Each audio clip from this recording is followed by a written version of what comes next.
Next 9 live देख रहे हैं आप और मैं हूं आपके साथ प्रज्ञा सिंह। बहुत बहुत स्वागत है आपका हमारी आज की इस खास प्रोग्राम में। प्रोग्राम की शुरुआत करेंगे और एक बार फिर से बात करेंगे टीवी एक्ट्रेस तुनिशा शर्मा के केस की।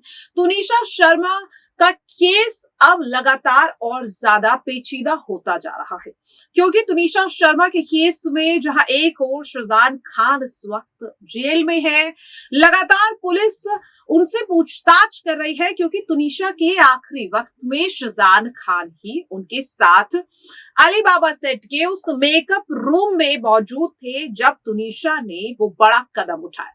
यानी कि 24 दिसंबर साल 2022 ये वही तारीख है, ये वही दिन है जिस दिन तुनिशा ने अपनी जान ले ली थी। लेकिन आज के इस प्रोग्राम में हम आपको तुनिशा शर्मा के 23 दिसंबर जो उनके निधन से सीधा एक दिन पहले का सच है वो यहाँ पर बताने वाले हैं, और आखिरकार क्या कुछ वो सच है और उस सच के सामने आने के बाद अब इस केस में क्या बड़ा खुलासा होने वाला है। क्या शाहजान खान नहीं बल्कि कोई और ही तुनिशा के निधन के लिए जिम्मेदार है? या तुनिशा के निधन के लिए जिस तरह से वनीता शर्मा लगातार शाहजान पे इल्जाम लगा रही है वो सही है या नहीं? इस तरह के सवाल लगातार उठ रहे हैं। सिर्फ शाहजान खान का परिवार ही नहीं बल्कि शाहजान के फैंस भी ये सवाल उठा रहे हैं कि बिना किसी सबूत के आखिरकार क्यों इस केस में शाहजान खान पर इतने आरोप वनीता शर्मा ने लगाए, और क्योंकि कोई नहीं जानता कि तुनिशा ने आखिरकार ये कदम क्यों उठाया, क्योंकि वो अपने आखिरी वक्त में बहुत ही ज्यादा खुश थी। तो डिप्रेशन की बात जो यहाँ पर वनीता शर्मा ने बोली, जिसके लिए उन्होंने सीधे सीधे शाहजान खान को जिम्मेदार बताया, ये पूरी तरह से झूठ है। और इस बात का खुलासा खुद एक ऐसे शख्स ने कर दिया है जिससे तुनिशा ने 23 दिसंबर को अपनी वो आखिरी बात की थी, जिसके बाद अब ये केस पूरी तरह से एक अलग ही मोड़ पर जा चुका है। कौन है वो शख्स और आखिरकार क्या कुछ जानता है वो तुनिशा के निधन से एक दिन पहले की हकीकत, आज के इस प्रोग्राम में इसी पे चर्चा करेंगे। चर्चा के लिए मेरे साथ मौजूद हैं अंकिता। अंकिता, आपका बहुत बहुत स्वागत है। बहुत धन्यवाद प्रज्ञा। अंकिता, देखिए यहाँ पर हमने देखा कि तुनिशा शर्मा के केस में सबूत तो सामने आ रहे हैं, लेकिन कहीं ना कहीं कोई भी ऐसा पुख्ता सबूत या कोई भी ऐसा गवाह नहीं था जो इस बात का दावा कर सके, पुष्टि कर सके कि शाहजान की वजह से ही तुनिशा ने अपनी जान दी।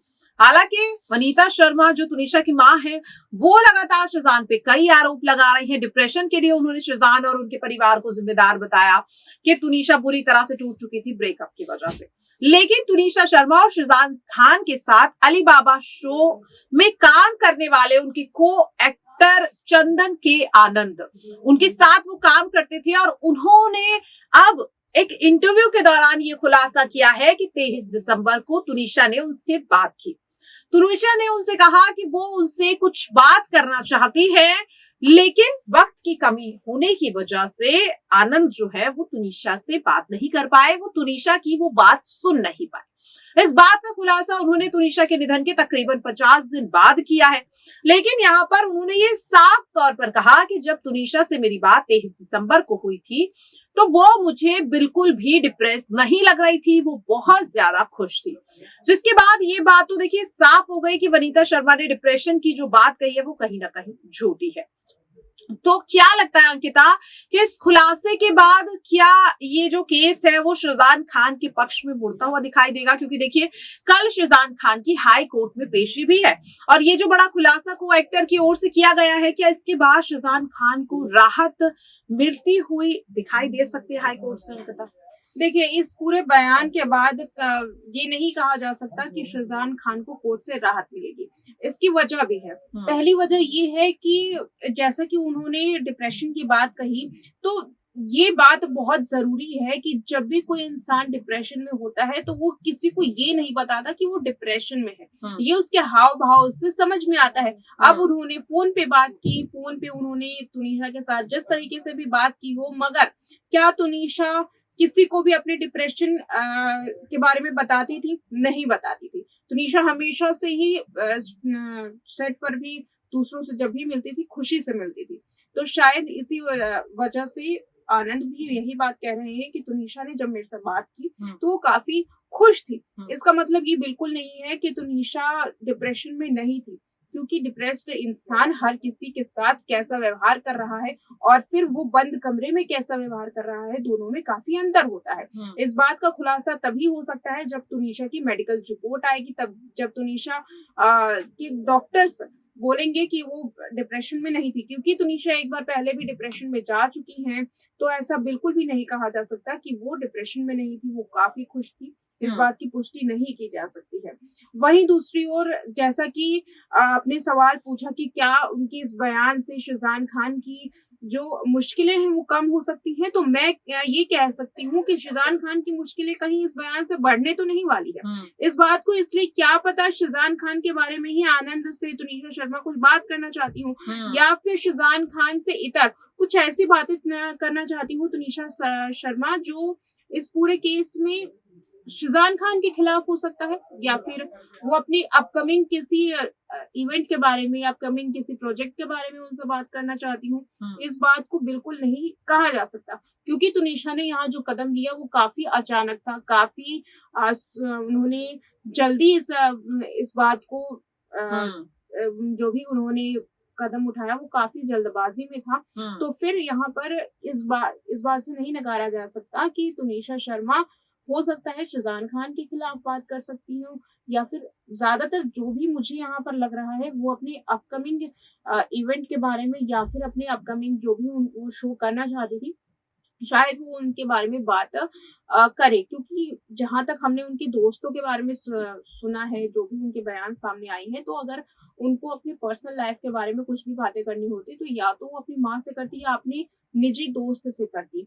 यहाँ आनंद से उनकी जो बातें हैं वो काफी प्रोफेशनल लग रही है। हालांकि अब तुनिशा शर्मा क्या बात करना चाहती थी ये तो कोई भी नहीं जानता, मगर जैसे भी कयास, जैसे भी सिचुएशन बन रही है, उस हिसाब से यही लग रहा है कि वो अपने अपकमिंग शोज या इवेंट के बारे में उनसे बात करना चाह रही होंगी, या फिर किसी ऐसे मुद्दे पर जो उनसे जुड़े हुए हों उनसे बातचीत करना चाहती होंगी और वो नहीं कर पाई, शाहजहां खान की वजह से हो या कुछ भी, जो भी रीजन हो ये तो आगे आने वाला समय ही बताएगा। बिल्कुल, काफी सही यहाँ पर अंकिता ने बोला है। और यहाँ पर मेरा अगला सवाल अंकिता इस चीज को लेकर होगा कि जिस तरह से आपने कहा भी कि देखिए तुनिशा क्या बात करना चाहती थी, वाकई में वो तो अब जान पाना बहुत मतलब नामुमकिन ही है, क्योंकि तुनिशा अब हमारे बीच ही नहीं है। लेकिन 15 मिनट की क्या कुछ सच्चाई है, वो एक और तरीके से भी सच सामने आ सकता है। यहाँ पर मैं बात करना चाहूंगी नार्को टेस्ट की। अंकिता, पहले भी ये मांग उठी थी कि शाहजहां खान का नार्को टेस्ट करवाना चाहिए, क्योंकि जो कोर्ट है उसने भी शाहजहां खान की जमानत वसई कोर्ट ने इसीलिए रद्द की क्योंकि शाहजहां खान अपने बयानों को बदल रहे थे। तो क्या लगता है कि अगर इस केस में शाहजहां खान का नार्को टेस्ट करवाया जाए तो क्या शाहजहां खान जो लगातार बयान बदल रहे हैं, हो सकता है कि नार्को टेस्ट से ही वो 15 मिनट का राज सामने आ जाए, क्योंकि शाहजहां तो हर बार अपने जवाब बदल रहे हैं, जिसकी वजह से पुलिस काफी ज्यादा कंफ्यूज हो रही है। तो क्या नार्को टेस्ट इस केस को सॉल्व करने में मदद करेगा, क्योंकि पुलिस इस वक्त खाली हाथ ही नजर आ रही है? प्रज्ञा, देखिए, नार्को टेस्ट की जहां तक बात है तो सबसे पहले समझना ये होगा कि नार्को टेस्ट हर आरोपियों का नहीं होता है। नार्को टेस्ट काफी स्पेशल सिचुएशन में होता है। नार्को टेस्ट के लिए आरोपी को खुद सहमति चाहिए होती है, आरोपी की सहमति चाहिए होती है। अगर शाहजहां खान नार्को टेस्ट के लिए मना कर देते हैं तो शाहजहां खान पर कोर्ट भी दबाव नहीं डाल सकता कि उनका नार्को टेस्ट होना चाहिए। दूसरी बात, हमने आफ्ताब के केस में भी बताया था और एक बार फिर से दोहराना चाहती हूँ कि नार्को टेस्ट से जो भी सवाल के जवाब मिलते हैं वो 100% सच नहीं होते हैं, क्योंकि एक आरोपी का जब भी नार्को टेस्ट होता है वो नशे की हालत में होता है। ऐसी सिचुएशन में पहली बात तो ये कि साइकोलॉजिकल जो भी वो वहाँ डॉक्टर होंगे वो इस बात, मनोचिकित्सक ही सवालात करते हैं, वो धीरे धीरे उगलवाने की कोशिश करते हैं। उन्हें पता होता है कि एक मरीज के साथ उन्हें किस तरीके से पेश आना चाहिए। दूसरा, जब इंसान नशे की हालत में होता है तो वो सवाल के बीच में अपनी मनगढ़ंत कहानियां बनानी शुरू कर देता है।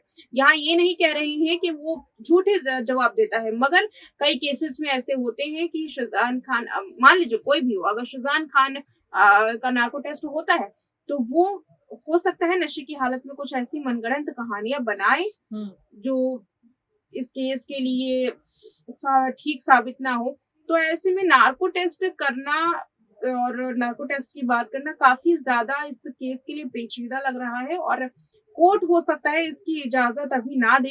कोर्ट यही चाहेगा कि आप अपनी जांच के स्तर पर, कोर्ट पुलिस से यही कहेगा कि अपनी जांच के स्तर पर शिजान खान से सच उगलवाने की कोशिश करिए। हाँ, अगर आगे कुछ ऐसी सिचुएशन बनती है, कुछ ऐसे सबूत हासिल होते हैं शिजान खान के खिलाफ, यहाँ पर ये जानना बहुत जरूरी है कि शिजान खान के खिलाफ अभी कोई भी सबूत नहीं मिला है। अगर एक सीसीटीवी फुटेज है जो कि उनके खिलाफ मानी जा रही है, फिलहाल और कोई ऐसा तथ्य नहीं मिला है।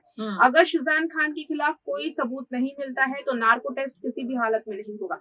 अगर शिजान खान के खिलाफ कोई ऐसा सबूत मिल जाए जो जज भी समझे कि हाँ, इस सबूत के आधार पर हम कह सकते हैं कि शिजान खान आरोपी हो सकते हैं, उन्होंने कुछ बात छिपाई है, तो ही वो इस बात की इजाजत देंगे। अगर कोई भी सबूत नहीं मिलेगा तो नार्को टेस्ट की इजाजत कोर्ट भी नहीं देता है। इसीलिए अभी नार्को टेस्ट का होना बहुत ज्यादा मुश्किल लग रहा है। प्रज्ञा, बहुत बहुत धन्यवाद अंकिता। और अंकिता ने काफी सही बात बोली है कि इस वक्त कहीं ना कहीं पुलिस भी शायद अभी छानबीन कर रही है और इसीलिए नार्को टेस्ट की मांग पुलिस की ओर से भी नहीं की गई है। अब देखना यही होगा कि कुछ ही घंटे का वक्त यहाँ पर बचा है। कल शिजान खान को हाई कोर्ट में पेश किया जाएगा, शिजान खान की पिटीशन पर सुनवाई भी होगी और ऐसे में इस चीज का इंतजार हर किसी को है कि आखिरकार हाई कोर्ट क्या फैसला सुनाता है। क्या शिजान खान को हाई कोर्ट से राहत मिलेगी या नहीं, या फिर एक बार फिर से हाई कोर्ट उनके खिलाफ ही अपना फैसला सुनाएगा। ये तमाम सवाल लगातार उठ रहे हैं और इन्हें लेकर आप अपनी राय कमेंट बॉक्स में जरूर शेयर करिएगा और बाकी ऐसी खबरों के लिए देखते रहिए नेक्स्ट 9 लाइव। नमस्कार।